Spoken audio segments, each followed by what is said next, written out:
E ngā mana, e ngā reo, e ngā hauewha, tēnā koutou, tēnā koutou, tēnā koutou katoa.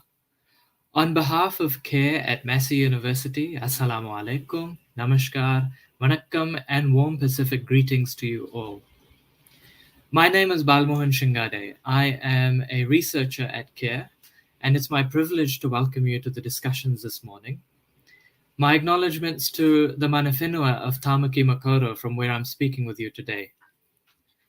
Allow me first to offer a karakia before introducing today's topic and the presenters. Kia hora te marino, kia whakapapa pauna mo te moana, he huarahi mā tātou I te rangi nei aroha atu, aroha mai, tātou I tātou katoa, hui e, taiki e.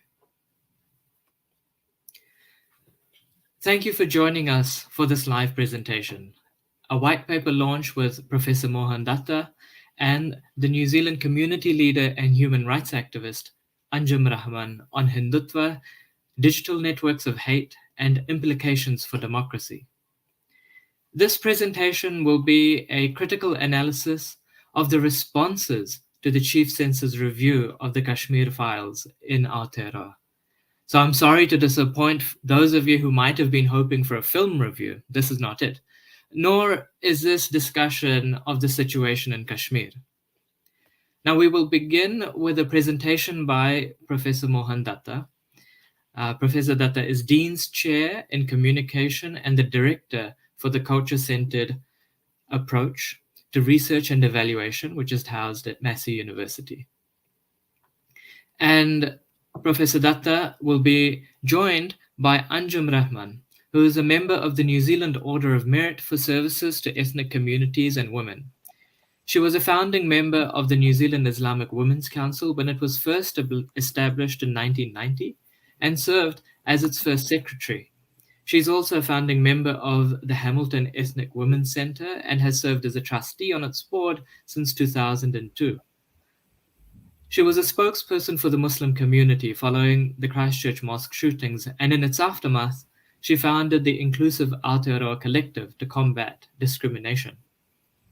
Before handing it over to our speakers, beginning with Professor Dutta, I'd like to take the chance to share a little bit about the principles of our engagement this morning for dialogue and for conversation following the presentations. Recall the karakia I'd shared at the beginning, and I think we can take orientation from it for the rules of engagement. And now the translation goes something like, may peace be widespread. May the seas be like greenstones, a pathway for us all this day. Let us show respect for each other, for one another, bind us all together. So, taking orientation from this karakia, I'd like to encourage respectful dialogue, and I look forward to critical engagement with these conversations following the presentations. So with that, I'd like to hand over to you now, Professor Dutta. Kia ora koto. I want to acknowledge the people of Rangitane on whose land this university structure sits and from where I speak today. I also want to acknowledge Anjum for your voice and ongoing work in building a space for social cohesion in Aotearoa, New Zealand.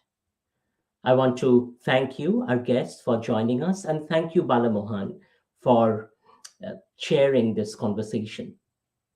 I also want to point out that this is intellectual property of CARE, and therefore copying, sharing, or forwarding the content of this presentation without the author's written permission is a violation of the intellectual property rights. As Bala Mohan pointed out so succinctly, this is an analysis of the response to the Chief Censor's re-review of the Kashmir file in Aotearoa, particularly looking at the digital environment of that response. The way I will begin this conversation is by talking about the concepts of disinformation, hate, and democracy, especially looking at the ways in which digital platforms fit into this infrastructure. Then I will discuss the meta theoretical framework of the culture centered approach and its approach toward the concept of social cohesion. So you get a sense of the theoretical framing of the conversation. Then we will look at some of the evidence in terms of the digital responses to the chief censor's review. And then I will wrap up with some questions for us to consider. So, if you look at the broad infrastructure of disinformation globally, digital platforms have facilitated and catalyzed the accelerated movement of disinformation across global spaces. Now, this is a critical question within the context of democracies globally because they directly relate to issues of trust in institutions within democracy, institutions such as institutions of higher learning, institutions such as media, institutions such as civil society, as well as state.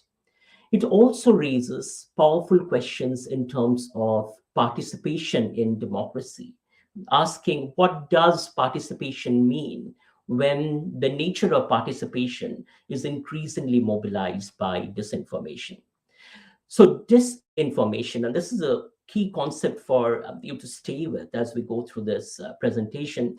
Disinformation is the strategic production and circulation of false or incorrect information. So it is strategic, and therefore there are political and economic interests that profit from the circulation and production of disinformation, and therefore invest into the production and circulation of disinformation.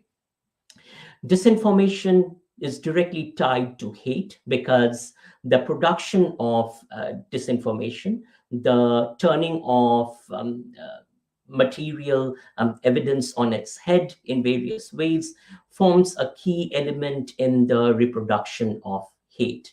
So, disinformation works through communicative erasures. Often, disinformation produces systematic erasures of communities at the margins that are produced as threats. It works through communicative inversions. In the work of the culture centered approach, I theorize communicative inversion as the turning of materiality on its head, and this is a critical strategy of hate groups in this way that they continually invert materiality, continually invert the margins and the lives at margins into threats. So this process of producing the margins as a threat is inherent to the production of majoritarian victimization, where the majority community is projected as a victim, and simultaneously then the dehumanization of minority communities. So you can see how the communicative inversion here works. So minority communities are projected as threats, and then majority community is turned into the victim. Now, this infrastructure of disinformation plays a key role in threatening democracies, particularly in terms of generating mistrust in public institutions, based upon the construction that these public institutions have been taken over. There is the mistrust in knowledge that is produced in disinformation networks. To the extent that knowledge, intellect, expertise can be undermined, that creates the space for the misinformation to flourish and to circulate. This forms a backdrop within which the other is generated as a threat, as well as critical thought, critical interrogation is generated as a threat. So you can see this, for instance, globally in terms of the attacks of the far right on the concepts such as critical race theory that engage with questions of inequalities in the distribution of raced, gendered, classed power formations. And these form the backdrop to the production of conspiracy theories, such as there is a communist takeover. And this discourse of communist takeover, then, or Chinese Communist Party takeover of democracies, is a discourse that flows across spaces in seeding that mistrust in public institutions. And finally, I want to point out that this framework of disinformation is funded by capital. There are powerful capitalist interests that are invested in the production and circulation of disinformation that threatens democracy. Now, the digital infrastructure of hate then becomes the instrument through which disinformation and hate are circulated. It automates hate through bots, through artificially intelligent algorithms that work to multiply and reproduce the hate. The hate itself lends to virality because of its characteristic of producing the other. It generates the forms of affect that tend to go viral, and in that process of going viral, generate more audiences for platforms. So hate becomes a profiteering resource and flows across spaces because of the limits of policy frameworks to regulate hate. Then hate can be manufactured in bot farms within a particular setting and then be distributed globally. And then there is discursive intertextuality of hate. So hate flows across various dimensions or various kinds of the groupings that work on othering. And then hate works through the production of crises. So it articulates and formulates a crisis to which then it offers hate groups or various forms of hate organizing as solutions.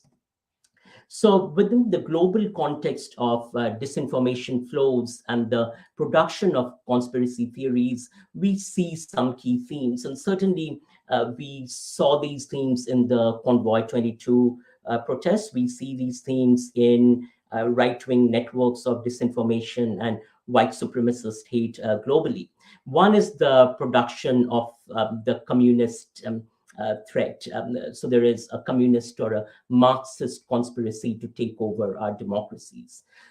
This, of course, in this conspiratorial framework, works hand in hand with what's constructed as a jihadist or Islamist conspiracy to take over democracies and impose Sharia law in democracies. Now, this is situated then in the backdrop of articulations of structures such as United Nations, World Economic Forum, the Gates Foundation, and Bill Gates as the structures reproducing these frameworks and reproducing these threats to democracies. Within this, then, experts are constructed as key agents in the conspiratorial framework. So they become the instruments to establish the communist state, the jihadist state.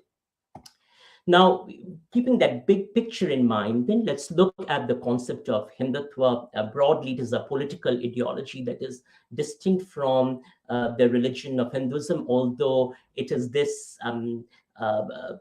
distinction that has been the target of Hindutva groups organized around hate precisely to silence the critique of Hindutva as a political ideology.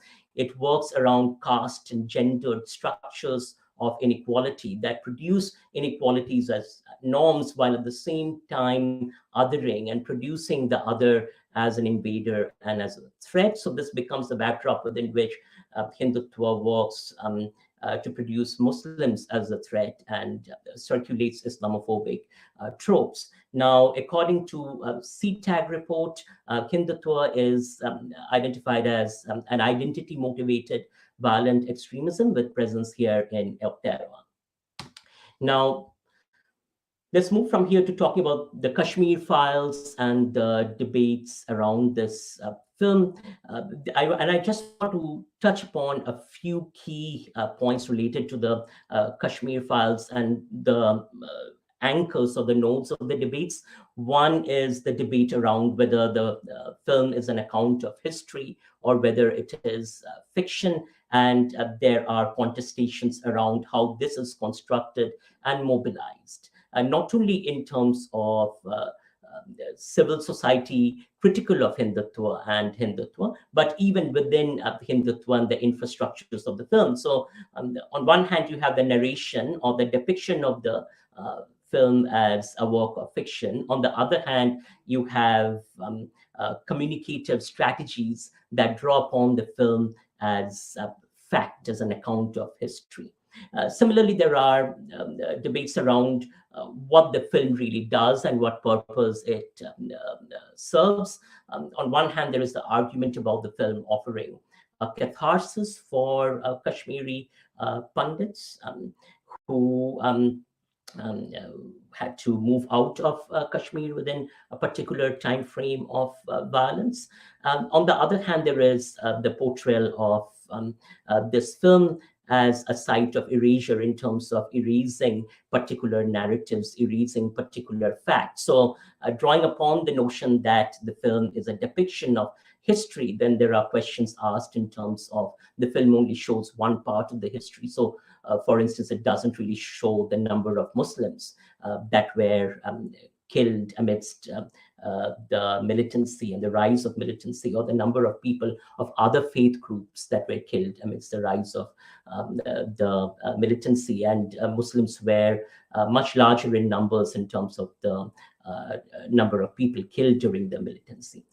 Then there are arguments about the film being part of a propaganda infrastructure incorporated into the propaganda of the ruling Bharatiya Janata Party or the BJP, with critical analysis documenting the ways in which Hindutva community leaders have organized the film, have organized hate, including sloganeering, including calls to attack Muslims, calls to rape Muslim women in the backdrop of the screening of the film. So the film then as an infrastructure in the organizing of hate.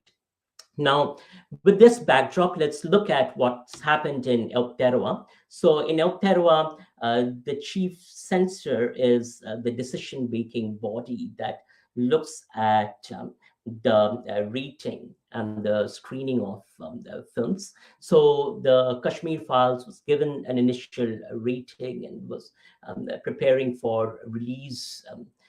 And then there were concerns of threats to safety, and particularly concerns of Islamophobia raised by community. And this is vital, particularly in Aotearoa within the context of the Christchurch attacks, but also within the context of the hate that was apparent in terms of the responses to the film on digital platforms. So those concerns then form the backdrop of the re-review process by the chief censor. Now, the point I want to make here is that this kind of re-review based upon community concerns expressed is an unusual part of the process. Is actually how the office of the chief censor works. And the other point I want to also make here is that in democracies, in institutions such as the office of the chief censor, works independently of the government, works independently of the state, and the chief censor makes their own decision based upon independent reviews and evaluations. Of course, in contexts where concerns are raised, consultations are done in the process. Now, in this backdrop, then there have been a wide array of digital responses, petitions, and media narratives that have been generated. So for the rest of the presentation, I will look at these digital responses, the petitions, and situate them within the context of the broader discussion of disinformation, hate, and digital infrastructures.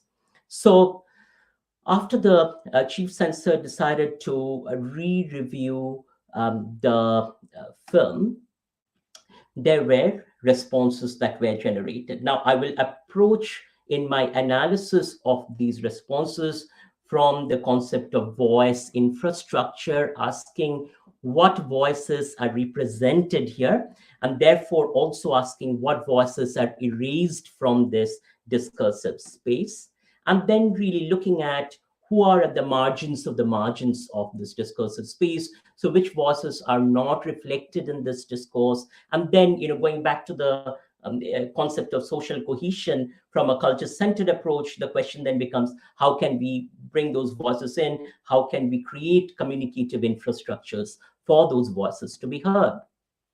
So now let's look at the digital infrastructures of disinformation in response to the chief censor's decision to re-review the film. So this is the initial tweet that was made by the director of the film, Vivek Agnihotri, and please pay attention to the framing of the decision by the center. So Mr. Agnihotri says, some communal groups are trying to put pressure on New Zealand's censor to ban the Kashmir files. I request all Indians to be united and oppose this undemocratic tactic by radicals with utmost humility and release this film about humanity and human rights. Note here, particular use of the terms and situate that in the context of the digital architecture of disinformation that I talked about earlier. The groups raising concerns about the hate and Islamophobia generated by the film are framed as communal groups. And then it is said that they are putting pressure on New Zealand censor to ban the Kashmir files. And then it is saying, it is describing this tactic as undemocratic, while the fact is that this process of raising concerns to the censor about a particular film, community organizations, civil society organizations doing so, is part of the democratic process of the institutional structures here in Aotearoa.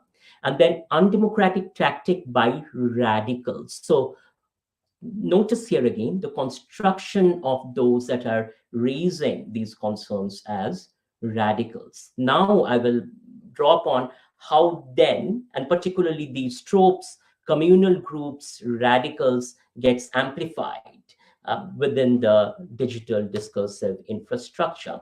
So again, we are looking at the terminologies, undemocratic, radical, communal. So here's one example that says, I believe the darling of the left, Janina Arden, needs to take a lesson or two from Christchurch shooting.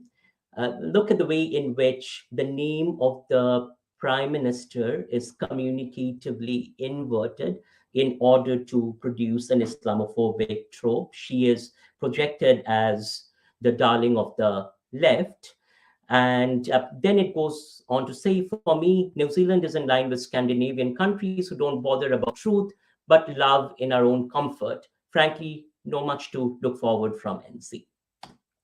Now, let's look at some of these other themes. Here's an image of the Prime Minister. This is in the backdrop of her powerful response within the context of the Christchurch attack, where she offered a global exemplar of how to demonstrate leadership through empathy and solidarity. And that has been noted by experts as a powerful exemplar of responding to terror incidents such as the attacks.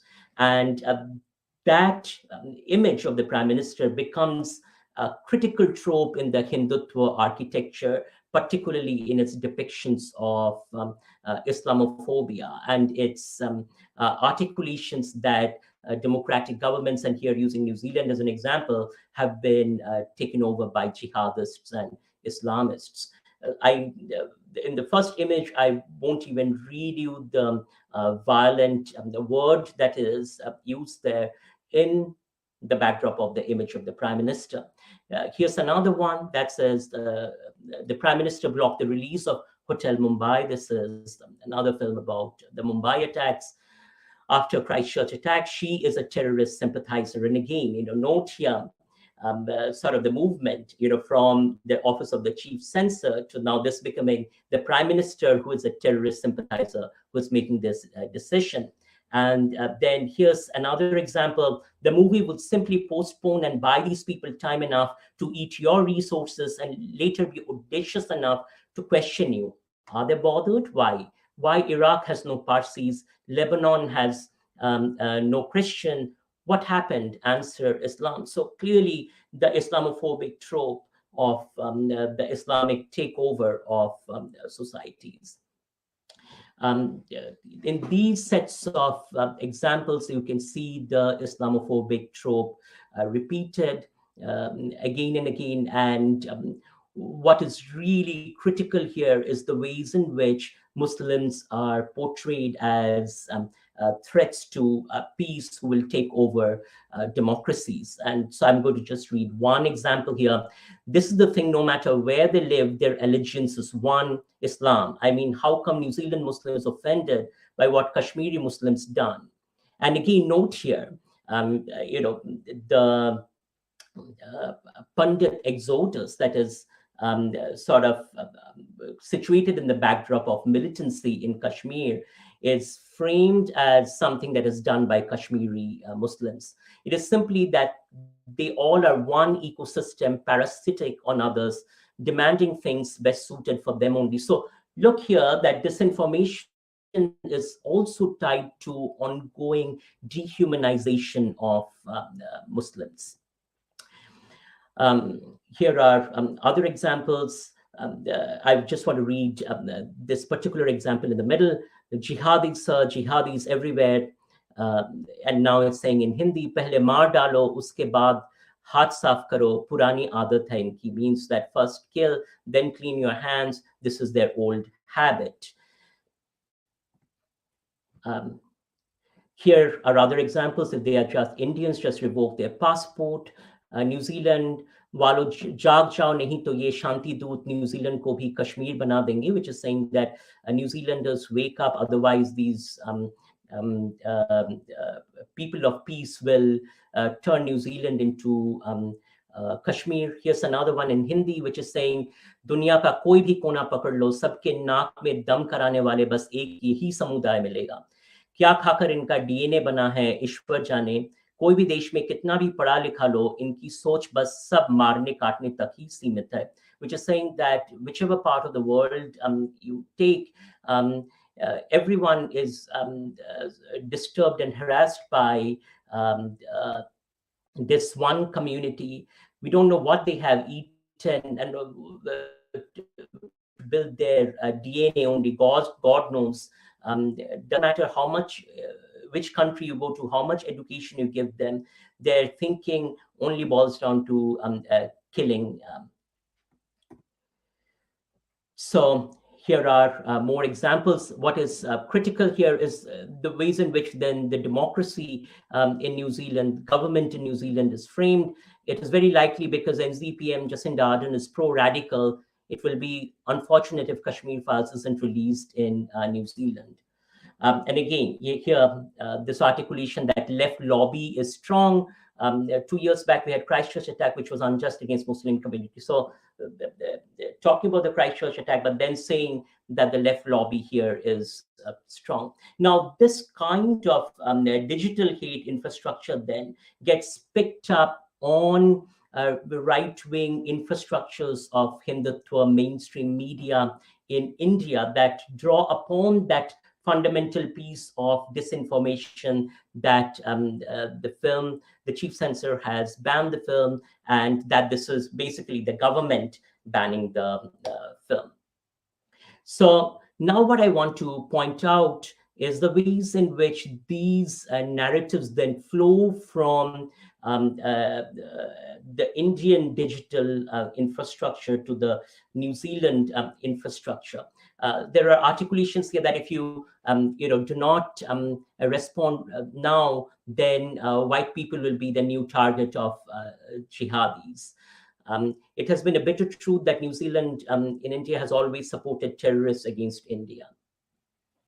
Now, in this backdrop, I also want to point out sort of the anti-intellectualism that forms the infrastructure of this narrative. So on one hand, you have the government that is aligned with Islamists. You have Islamists that have taken over the country. You have, on the other hand, the articulation of the government being a communist government. And then within the context of India, you have the production of the academics, dissenting voices, civil society as urban nakshals, referring to Maoist extremists. So any dissenting voice is a Maoist extremist. And this is a tweet by the filmmaker of the Kashmiri Files, who is tweeting an account which has since been suspended for circulating hate, particularly Islamophobic hate. And he's asking people to generate a list of dissenting voices that are framed as urban nakshals. Now, in the New Zealand ecosystem, then you can see the same narrative play out. So this is a critical point which is worth noting and which is aligned with the CTAG report in terms of the presence of Hindutva here.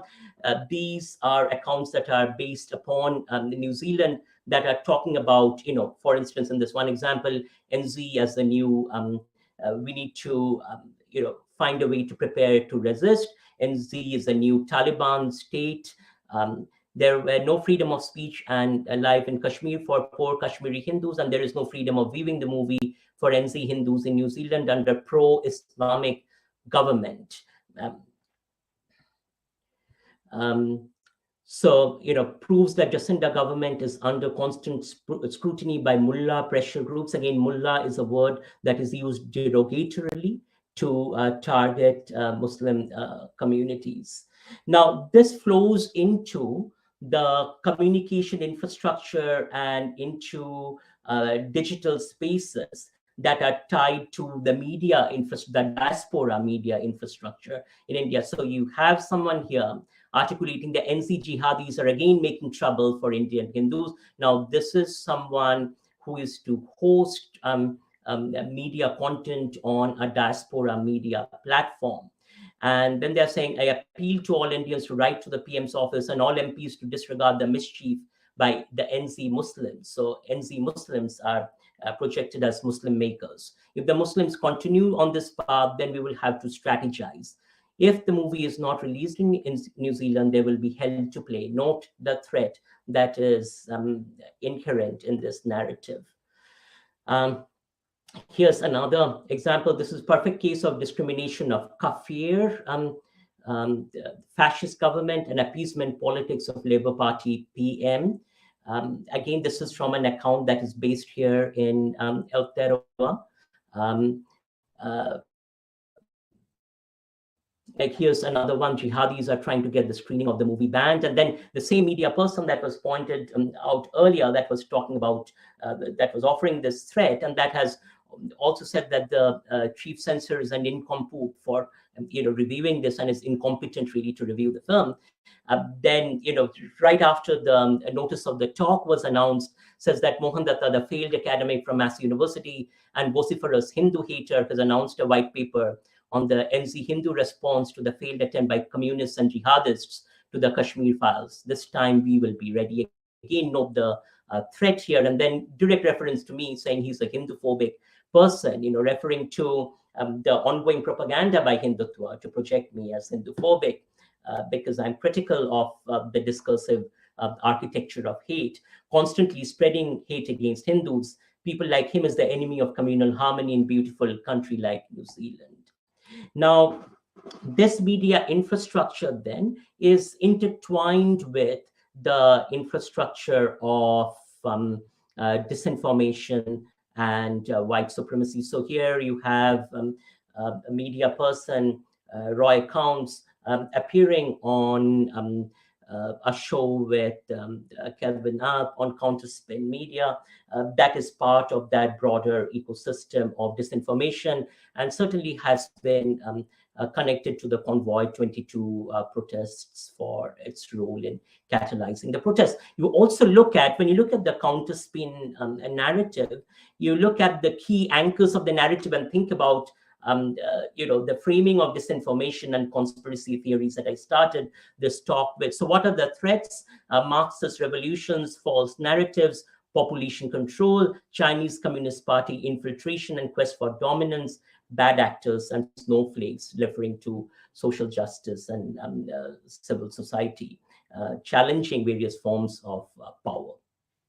Now, this digital architecture then becomes the backdrop against which multiple petitions are raised. These petitions quickly pick up force, and they're shared by the filmmaker, and they again go viral. What is again critical here to recognize in the petitions, and this one you see 20,439 signatures at the time of this screenshot and at the time of this tweet. And what is really critical to note here is to consider the number of people signing on to the petition, their location, where they are located. And one of the things our quick analysis revealed is that a large segment of the signatures on the petition seem to be located from outside and are amplified by accounts that are outside of Aotearoa. So I want to wrap up so that we can hear from Anjum with her response to this. I want to wrap up with a few key points that are worth considering. First of all, disinformation, and particularly that fundamental disinformation in terms of the review process, is a threat to the functioning of institutions. Within this context, the functioning of the institution of the Office of Chief Censor is surrounded by disinformation that is constructed around it through a wide array of communicative inversions. These communicative inversions then enable the groups organized around hate to construct a crisis, right? So the seeming banning of the film as the crisis, and then produces the various Hindutva aligned organizations, Hindutva aligned ideology as the solution. So then it offers, the crisis offers a framework for ownership by disinformation groups, which then is a critical strategy in recruitment of disinformation and hate. Now, we need more research to document the disinformation networks at work around the Kashmir files and the interconnected digital infrastructures in Aotearoa. And what they point out, and this is connected to colleagues doing research on disinformation, both here in Aotearoa and other parts of the world, on looking at the ways in which hate flows, the role of foreign interference, and the role of hate networks globally in seeding discontent and threatening democracies.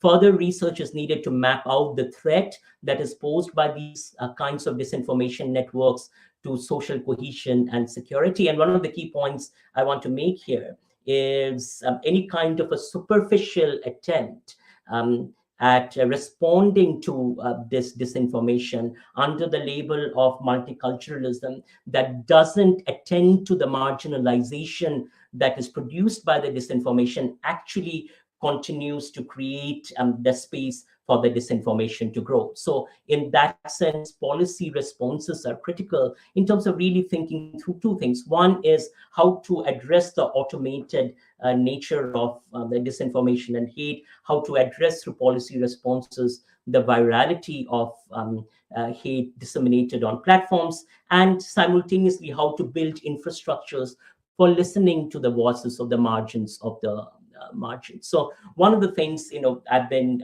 looking at is sort of the diaspora media coverage of the disinformation.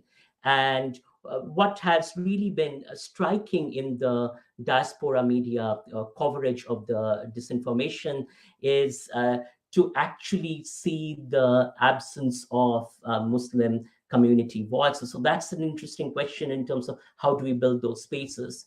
Further research is needed to map out the online offline flows and to build infrastructures for listening to the voices of Muslim communities experiencing and negotiating disinformation and hate. Thank you.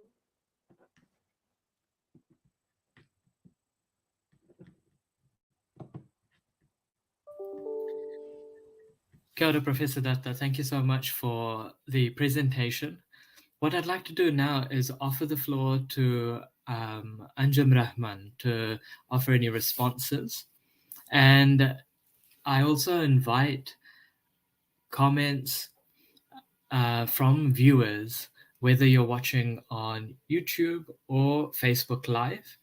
If there are any questions that you might want to ask, any comments, remembering the rules of engagement, please feel free to do so. If we've got some time at the end, we'd love to hear from you and respond.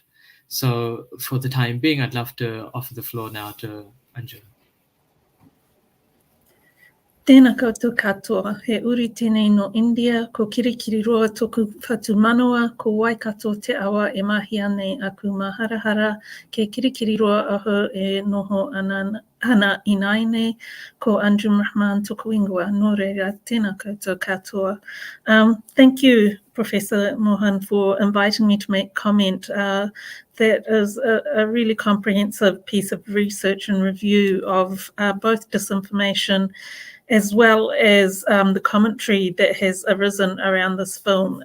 So I wanted to begin my comments by extending my sympathies to Kashmiri pundits who were killed or displaced, and to absolutely reiterate that their story deserves to be told. That is not a matter of dispute or contention here. I guess the question is whether the film is an accurate telling of that story. It has a disclaimer at the beginning of it that while they took statements from fiction, that is a work of fiction. And so the only reason I raise that is because of New Zealand laws that are around broadcasting films and so on. So if this had been a documentary and not a work of fiction, then it would come under broadcasting standards. And those broadcasting standards require accuracy, balance, and not allowed to be discriminatory. So if this was a documentary, it's unlikely that it would pass those standards, and we'd certainly have good grounds to say that it hasn't passed those broadcasting standards. However, because it's not a documentary and because it is not purporting to be anything other than fiction, although the producers and directors have talked to people with those experiences, they've produced this as a work of fiction. Therefore, it then is up to the Classifications Office to make a ruling. And as Mohan has pointed out very clearly, the Classifications Office is independent of government. It is statutorily independent of government, and it is illegal for the Chief Censor to be swayed by the government in making his decisions. So you will note that none of the government politicians have made any kind of statement around this film or around the controversy or around the Chief Censor's decision to review again his classification. And that is for very good reason, because politicians should not, and they absolutely should not be influencing that decision, and particularly not the government of New Zealand. So the system is working as it should. And again, to reiterate Professor Mohan's point that this is part of the democratic process. People have the right to lodge a complaint about a film. The Classifications Office has a responsibility to receive that complaint and to consider it. So the democratic process is working as it should.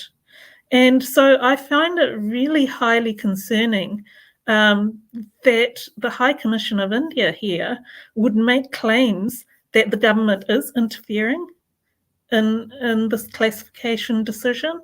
It shows a complete lack of understanding of the laws and institutions of Aotearoa, New Zealand, which is frankly embarrassing. One would expect that High Commission staff would do their research, would understand the systems of the country they're living in.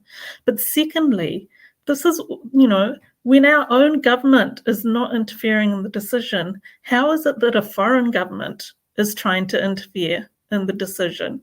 And as government representatives and government actors for the government of India, it is not their place to interfere with the independence of the Classifications Office. And they need to take that responsibility very seriously. Communities, of course, can put their representations forward to the Classifications Office. I know that communities on all sides of this have put their views forward.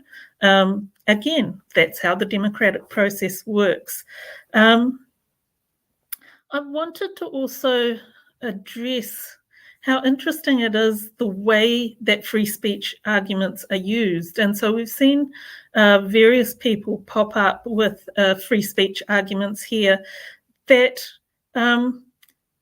it's quite concerning when you think about that Kashmir was under a 7-month internet blackout. And at the time, there was also a blackout for mobile phones and landlines. Like, people here could not even contact their families in Kashmir to see if they were alive or dead. Like, they just could not contact. And these people couldn't post on the internet. They couldn't, like, all social media was banned. There is a fundamental misuse of government powers, and they're taking away people's free speech for 7 months. And for the politicians that jumped into the fray here, I didn't hear them show any concerns about free speech rights when that was happening. Perhaps they did. I would love to see evidence that these people did stand up for free speech rights in that case. Furthermore, if you look at the research done by people like CPJ and others, there were 154 journalists who were arrested, detained, or interrogated between 2010 and 2020 in India. And 40% of those cases, which is 67 in number, were reported in 2020 alone. And that was research done by independent journalist Geeta Seshu for the Free Speech Collective. And 4 journalists were killed in India in 2021, 6 detained by the state that were noted by CPJ, and India was ranked 12th worst in prosecuting killers of journalists. All of these are free speech issues. So to have government representatives trying to influence our classifications office under the banner of free speech, when that government has not protected free speech rights in India, again, it's just incredible. I can't even believe that they would not consider that or not look at their own record in this case. So, and when we look at what's happening around lack of democratic rights, that Kashmir had its semi-autonomous status taken away without any referendum, without the consent of the people in that place. And so to talk about, being undemocratic, again, there's some huge contradictions here. And again, people that were talking about free speech and democratic rights were not speaking out for those people. So, I know that there's a limited range of tools available to the classifications office. Basically, they can do an age restriction, which they had done for R16. They could make it R18, or they could make it objectionable. If they make it objectionable, then it becomes illegal to hold or distribute the film. I'm not aware, there may well have been people, it's not like I've seen all the submissions to the classifications office, but I'm not aware that people are asking for it to be made objectionable. In other words, I'm not aware that people are asking for it to be banned. Again, as I said, I haven't seen all the submissions, but so these claims that the Muslim community is trying to ban it, I suspect those people have not seen all the submissions either, so I don't know what that claim is based on. Right? All that is happening here is the chief censor and the classifications office are reviewing their rating of R16. It's not banned. It's going through a process. So all of that hate-filled rhetoric that you saw, it's just so based on disinformation, misinformation, a lack of understanding of our systems here, a lack of understanding of our democratic processes, and almost as if, what they actually want is to silence our free speech and being able to make submissions to the classifications office. because that also is a free speech issue. So, but the rating is not the only issue here. So that's one matter. There is the wider work of bringing communities together and not creating the kind of communal tensions that we see overseas. And Aotearoa, New Zealand has had a long history, and I said that this in a previous talk, a long history of very good relations between Muslim and Hindu communities.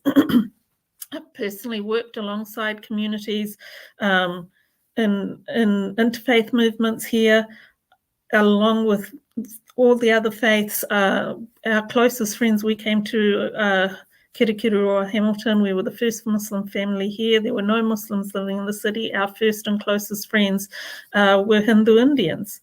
And they were the people that we socialized with for years and years. And they're still some of our closest friends. So we didn't have these issues. And the question is, how can we prevent those kinds of issues, and how can we prevent that changing? And the online space is really damaging those relationships. So if you watched the talk on the Te Tiriti Futures on Islamophobia on Sunday, where we went through what dehumanizing speech is, the impacts that it has, how it works.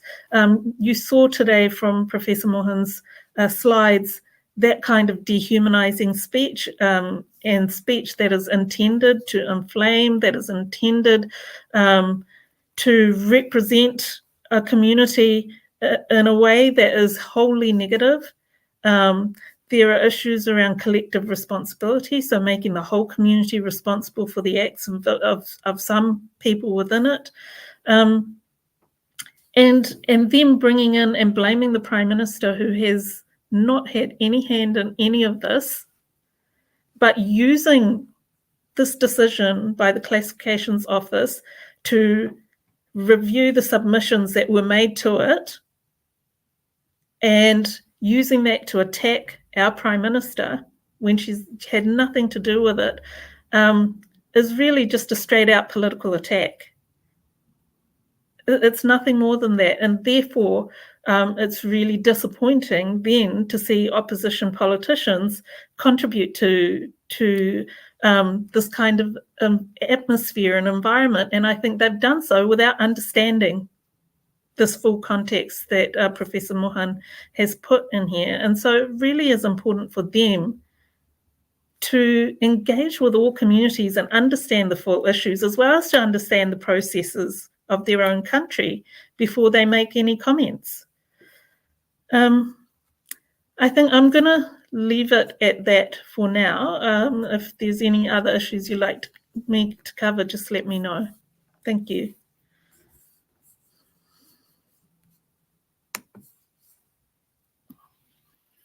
Kia ora. Thank you so much for responding. That was really powerful, and there were so many points that were raised, and it's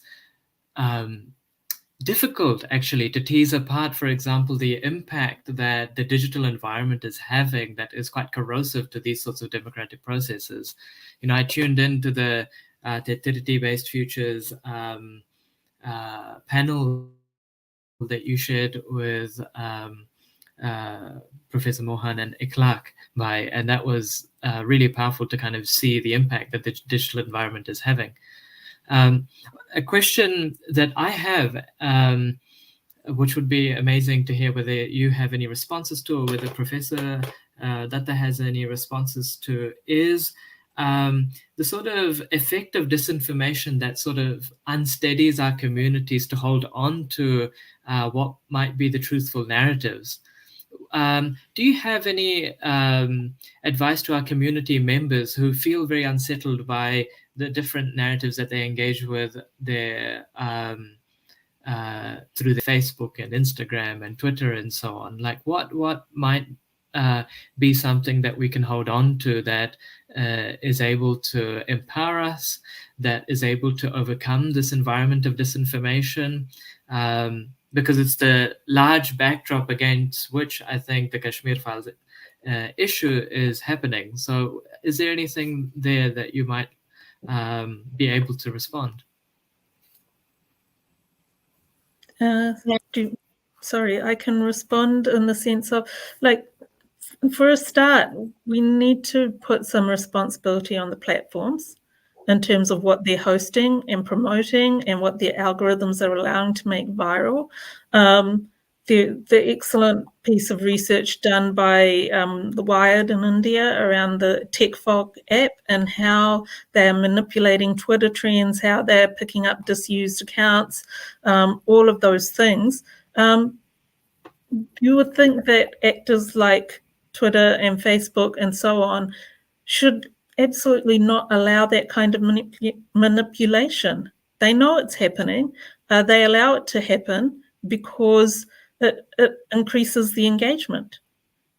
And they don't have to be held liable. They've been very clever in not being held liable for the consequences of of that. There is a case in the work against Facebook by the Rohingya Muslims in terms of the impact that Facebook had on that genocide. And I'd be interested to see where that goes, but we shouldn't be waiting for a court case. Thank you so much. And one of the comments that came through was sort of provocative in some way, and it's not something that we'll respond to. But I guess one thing that is worth noting is that actually everybody is able to familiarize ourselves with the classifications process. It's very easy to do if we have some curiosity around it. I think the Classifications Office government website has all the details around what we require to understand the processes. So I'll drop that into the chat so that if you are interested in these processes, you'll always be able to follow that link and find out more. Can I hand over to you now, Professor Dutta, for any responses that you might have to these dialogues?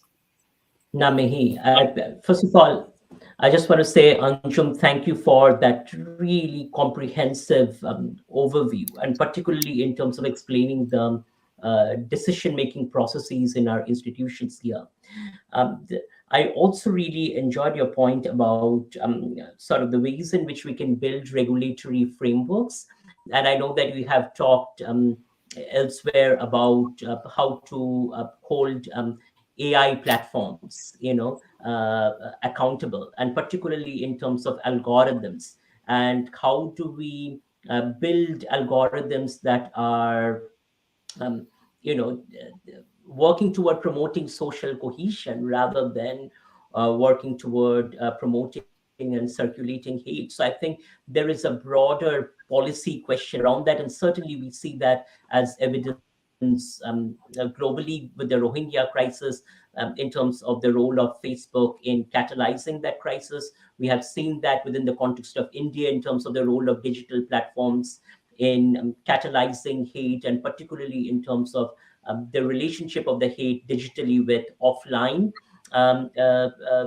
instances of hate. So the digital hate, and this is a key point that is evident across a number of research projects, which is that the digital hate is not separate from the offline hate in communities. So when you are mobilizing that kind of dehumanizing rhetoric, that actually then produces the kinds of behaviors that we end up seeing in our communities. I just wanted to add, in addition to that kind of a regulatory question, it seems there is a critical need for civics lessons, like basic lessons on the workings of institutions, workings of democracy. I saw that Facebook comment that you said that we won't be responding to, Balamohan.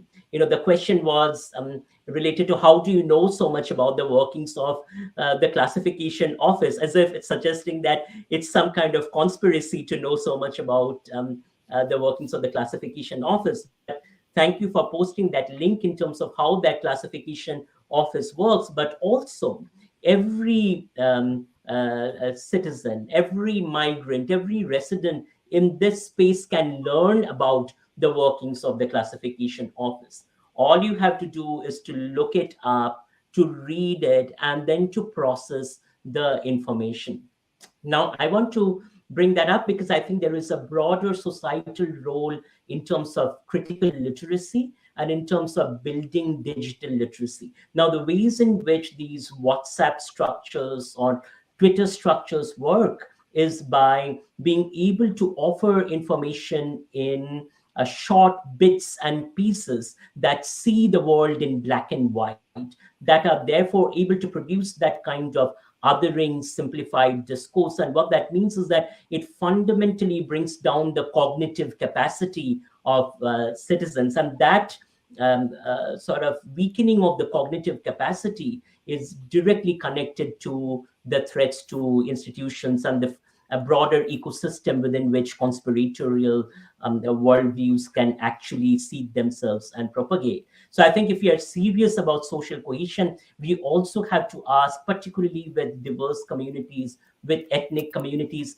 how are we building the critical literacy of ethnic communities? How are we building infrastructures for pedagogy for ethnic communities? It's not enough for the Ministry of Ethnic Communities, for instance, to say we are going to have some superficial multicultural events or superficial consultations with communities. It's actually much serious work that is needed to keep Aotearoa the way it has been, how Anjum describes. And frankly, that is how the India I grew up in has been, where there has been so much syncretism, so much love between communities. Of course, there have been tensions, but also there have been spaces for synergy, spaces for connecting across differences, spaces for dialogue and pluralism. And I think to bring that back and to build that infrastructure for that, as a media scholar, I feel we need critical media literacy and critical digital literacy. Can I just make a couple of other comments? I want to respond to some of the things in the chat as well. I've asked for them to post the link to the letter that the Indian High Commission wrote, in case there's any doubt that I'm talking about something that doesn't exist. And it was interesting about the Gandhi movie that someone brought up, because many people have criticized that movie for being a very tainted British lens view of Indian history, a whole number of people. So, again, not to the level where anyone has made a complaint about it, but it was a fictionalized event of Indian history. So it's an interesting comment, I thought. Kia ora, yeah, and the links coming through now that we're sharing is to provide what has been asked in terms of what is the High Commission statement that has been circulating on social media channels. So you'll be able to find that there. Kia ora, Mohan. Can I just pick up on what Anjum said? I think it's really beautiful in terms of how she pointed to the documents. And again, anyone can go and look that up, that is available. I also wanted to respond to that comment in there, which says, what do you want to achieve by pitching communities against each other? That's a thank you for posting that, Kamalji. I think that's a great example of what I call in my work as communicative inversion. So you have seen the data that I have evidenced here that actually demonstrates the hate that exists. And then I have offered particular solutions in terms of how we can potentially move toward social cohesion. And then Anjum has talked broadly about the infrastructure that is necessary to build democratic understanding of the institutions in democracy. So that is the opposite of wanting to pitch communities against each other. So hopefully we'll critically interrogate your comment and really consider what you said and think about this concept of communicative inversion, because what you're doing is communicative inversion. Yeah, and can I just, for the record, anyone who knows me knows that I have spent my whole life working to bring communities together. I absolutely committed to interfaith, committed to community action, committed to solidarity across communities. And the work I do now is to bring cross-sector collaborations, along with my team, of course, to bring cross-sector collaborations so that people can work together on issues that are common to them. So the last thing we want is for communities to be split. We want us to understand each other better, to be able to live here in harmony, and be able to fundamentally disagree with each other without violence, without hate, without causing each other harm. Nami. Kia ora. One question that I'd like to drop in here for your responses is the question of the responsibility for news media organizations, especially that are mandated or at least self-describe their own mandate as working for ethnic communities. I think the examples of disinformation being seeded by popular news media figures is disconcerting, especially when we see that counterspin media influence for the unrest in the capital and how that flows into the ethnic news media channel. So I want to throw this into the conversation there, picking up on the effect of disinformation and the responsibilities of news media.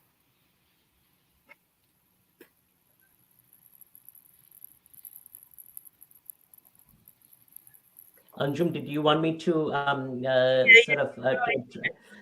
I'm happy, so I have looked at the coverage in the diaspora news media.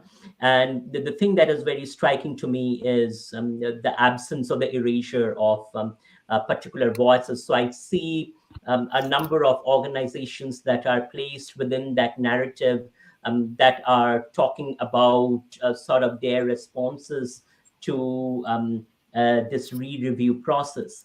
At the same time, what I do not see there are voices of the communities that have raised the concerns, that have raised the concerns of Islamophobia, which are serious concerns within the backdrop of the Christchurch attack.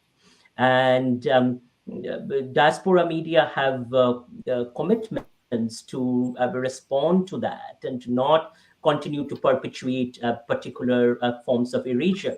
Because, one of the fundamental news values, when I teach journalism to students, one of the fundamental news values we begin with is balance, and what balance means is that you bring in different worldviews and you place them in conversation with each other within the frame of a news story. And we do not really see that kind of balance work through majority of the stories. But also the other thing I want to point out then is that in instances where diaspora Indian media, for instance, have relationships with mainstream Aotearoa English language media in terms of feeding stories, those frames then flow in, So I think there is a need for conversation in terms of media framing also, particularly in terms of news values. How do we encourage the conversation on balance? How do we encourage journalists to seek out balance and really highlight the importance of balance in building and sustaining social cohesion? Yeah, and I think what I'd add to that, so it's interesting that I've chosen not to do any media around this issue. And I have done so because I haven't felt safe to speak about it. And I'm here at your personal request, Professor Mohan. If it wasn't you, I wouldn't have. I mean, I knew that this was a space where I wouldn't be attacked. I'm happy to be challenged, but it feels unsafe to speak out about these issues. And honest to you, I feel unsafe to be here in terms of what consequences could flow. And it's interesting to have a journalist from an Indian newspaper who have always responded to for any story. Every time he's called me, I've responded. Anytime he's asked something, I've responded. And this one time I didn't respond. He didn't say it to me, so I only have secondhand, but just a very angry, expressing a lot of anger that I chose not to respond and that it was somehow arrogance on my part, but it was simply the fact that I don't feel safe. And I know that a lot of other people in the community on this issue are not feeling safe to speak because of that wider ecosystem, which you so clearly explained. And when we think about the Wellington protests, there were many groups there who are actively and openly anti-Muslim and Islamophobic. Like, there's no doubt about it. They have a long history. It's all documented. There are a number of commentators that highlight these things, like Byron Clark or Te Rangi Kemara and so on, that document the histories of these groups. David Farrier, many of them with evidence to show that they're actively Islamophobic. And so to see that and to see them actually working to damage our democratic institutions and bring down the government was frightening. And especially when they had photos of the Christchurch killer next to the Prime Minister, had them plastered all over the walls. It was just awful. It was awful. And, it makes targeted community. We're not the only communities targeted by them by any means. I'm not claiming special status in that regard, because they target a lot of communities of full sympathies to the Jewish community and the anti-Semitism that they espouse, and all the other communities that they spread hate to. But for those communities who sit there and watch that, it really has a damaging effect on your willingness and ability to speak out. Because if it was just me, I don't mind. I've lived a good life. If something happens to me, so be it. But I have children, I have parents, I have family and people I'm connected to, and they matter to me. And I have to care about them and the impacts on them when I speak up. Anjum, I just, first of all, so appreciate you being here, and very grateful for you engaging in this dialogue. In the midst of these kinds of threats, clearly. What that also tells me is a kind of chilling effect. It's really powerful that we are talking about freedom of expression, and I go back to the politicians that have jumped into the narrative structure and mobilized around freedom of expression. But really, there is a fundamental question about what kinds of silencing and erasure are happening here with these ecosystem of disinformation and hate, and clearly then the infrastructures of communication that we have right now are unequal. They're also silencing, in the sense that they continue to produce that kind of chilling effect. So who would actually feel the strength to be able to speak up when a journalist contacts them?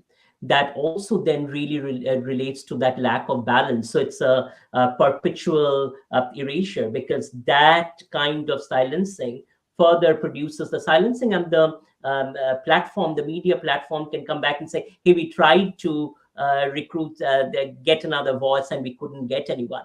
But that again becomes a part of the broader narrative architecture. That is the whole purpose of hate.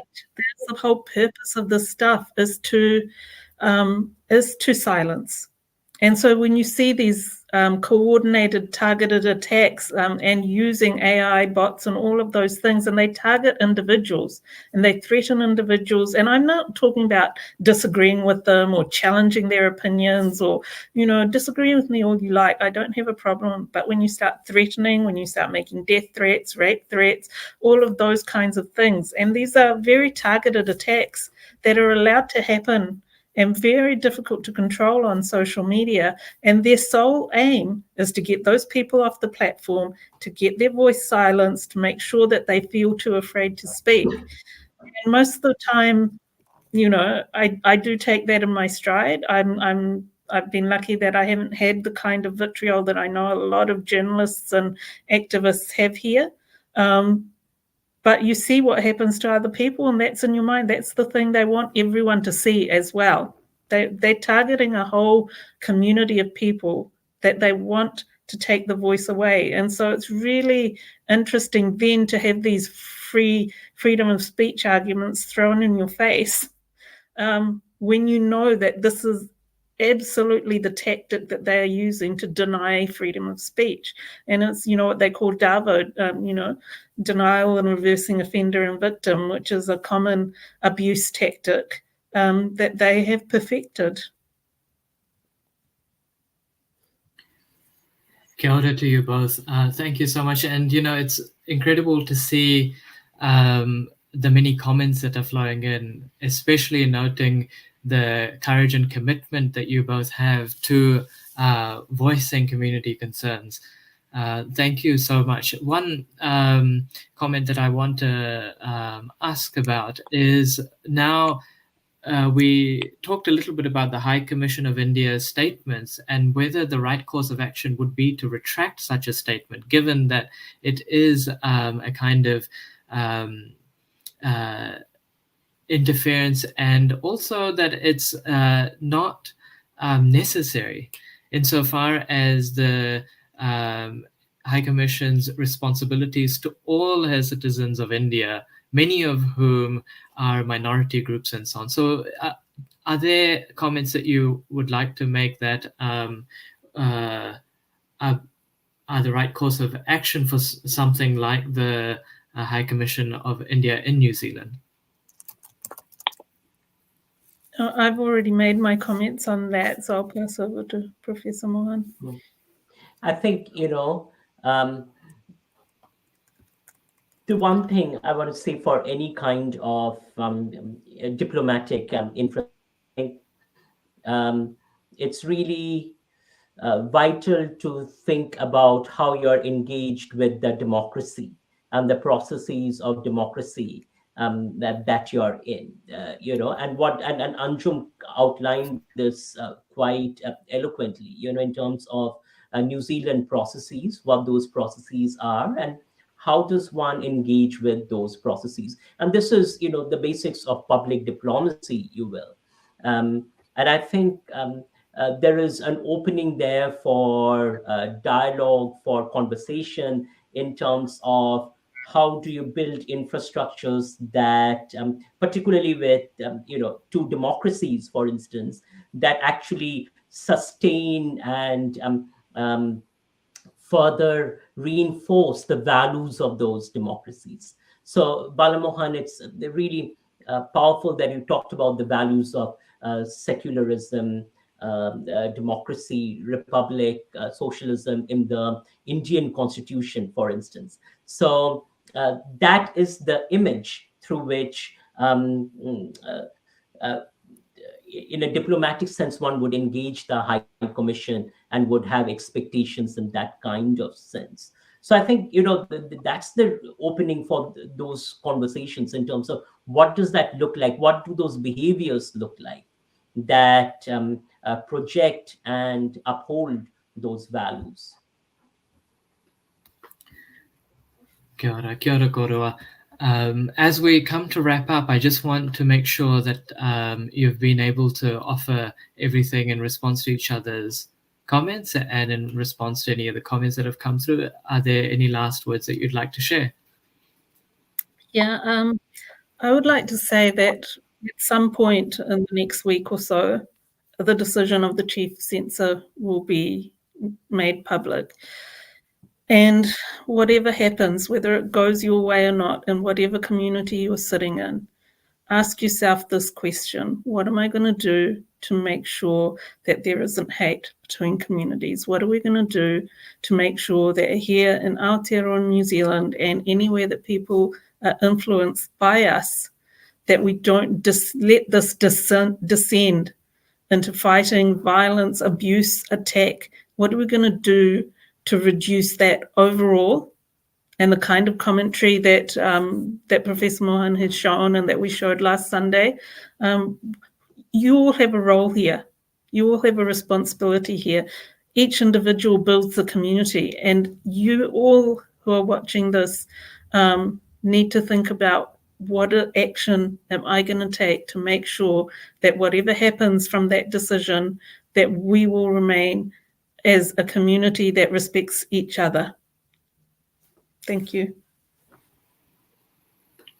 That is so beautiful, Anjum. And, I want to tautoko that and just say that in wanting to do that, consider the information you're receiving. Critically think through where you're getting the information from. What is the source of the information? If need be, go to the original source. It's not that hard. Just as you can Google a wide range of things, you can Google a particular piece of information that you are wanting to know about. So, say, for instance, how does the chief censor work in New Zealand? Anjum posted that link. That is very easy to know. So, this is the one thing I also want to say is that the digital environment that we are in also is empowering in the sense that it does give us access to information.